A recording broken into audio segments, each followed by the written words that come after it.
Hello, I'm Shaun Richards of Notayesmanseconomics.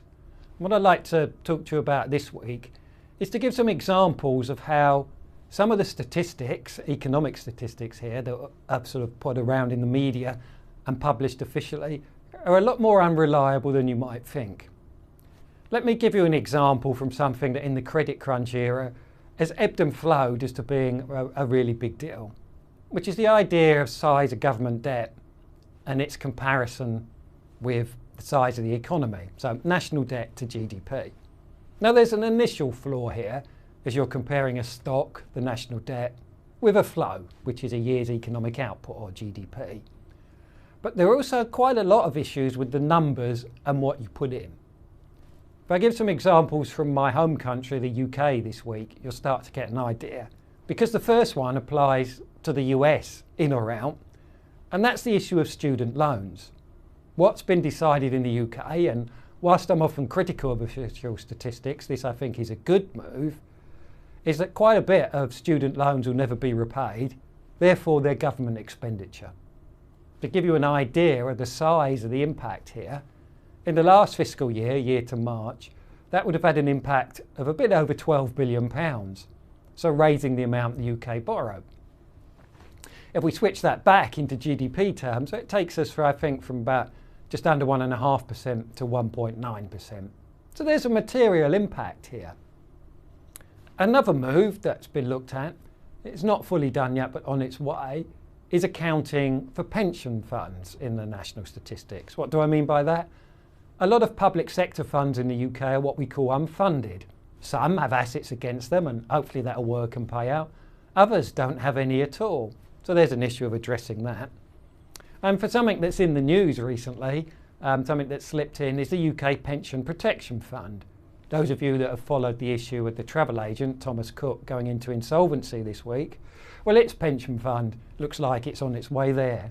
So it will impact on the public finances. So as you can see, with these sort of changes, the picture can change quite a bit. So which one's reality, which one isn't? Let me put in another couple of things that can come into that. In the UK, what we used to call council housing, which is subsidised housing from the state, went into what are called housing associations, a bit of a privatisation there. But you see, they've been in and out of the national statistics and public finances, so that's 50 billion quid on the national debt, or not, because it's a bit like the song The Hokey Cokey. It's been in and out. A few years ago, there was the issue of Royal Mail being privatised. But believe that or not, when the pension fund went into the public sector, even though there were liabilities there, it was recorded as a 10 billion gain. So as you can see, the numbers are a lot less certain than what you might think. Bringing that forward to actual developments now, where we're less sure of that, we're now in an era where bond yields are a lot cheaper. Even in the UK, my home country, where traditionally gilt yields have been quite high, because we're prone to inflation, 10-year gilt yield is only 0.5%. Looking further out, 30-year yield, so the sort of thing that you might borrow against for infrastructure, has gone below 1% again this week. So it's cheap to borrow.